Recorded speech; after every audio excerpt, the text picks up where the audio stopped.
और गांधी जी के दबाव में आकर अंग्रेज सरकार ने नमक का कर वापस लिया, नमक का टैक्स वापस लिया और नमक फिर से सस्ता हुआ। लेकिन गांधी जी के जाने के बाद इस भारत देश में नमक फिर महंगा हो गया है। जो नमक 15 पैसे किलो बनता है वो नमक आपको 7 रुपए, 8 रुपए, 9 रुपए किलो बेचा जा रहा है। कई कई शहरों में तो 15 रुपए किलो नमक बिक रहा है। आप पूछो, नमक बनाने में 15 पैसे किलो का खर्च आता है, क्योंकि नमक बनाने में कोई चीज लगती ही नहीं है। समुद्र का पानी लगता है, वो मुफ्त का है। सूरज की रोशनी लगती है, वो भी मुफ्त की है। तो सूरज की रोशनी मुफ्त की, समुद्र का पानी मुफ्त का, तो फिर नमक बनाने में खर्चा क्या?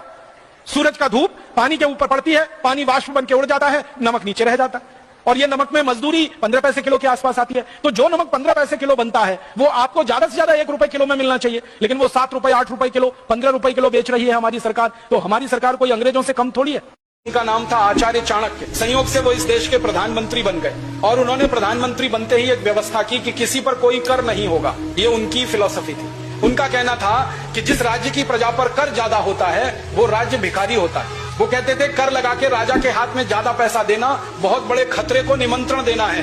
राजा का दिमाग कब खराब हो जाए और कब आपके दिए गए कर को वो बर्बाद करना शुरू कर दे, आप क्या करेंगे? इसलिए कहते थे पैसे लोगों के हाथ में रहने चाहिए, समाज के पास रहने चाहिए, राजा के पास कम से कम पैसे आने चाहिए, इसलिए कर कम से कम होना चाहिए। तो उन्होंने ये व्यवस्था दी थी। परिणाम जानते हैं क्या हुआ? जितने साल चाणक्य इस देश के प्रधानमंत्री रहे, भारत दुनिया में सोने की चिड़िया जैसा देश था।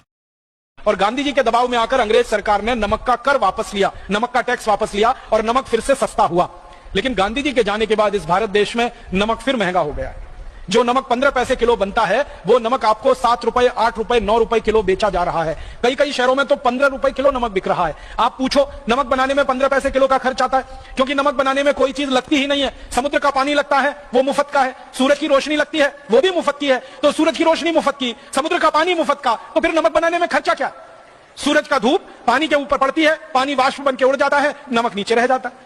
और ये नमक में मजदूरी 15 पैसे किलो के आसपास आती है। तो जो नमक 15 पैसे किलो बनता है वो आपको ज्यादा से ज्यादा 1 रुपए किलो में मिलना चाहिए, लेकिन वो 7 रुपए, 8 रुपए किलो, 15 रुपए किलो बेच रही है हमारी सरकार। तो हमारी सरकार कोई अंग्रेजों से कम थोड़ी है।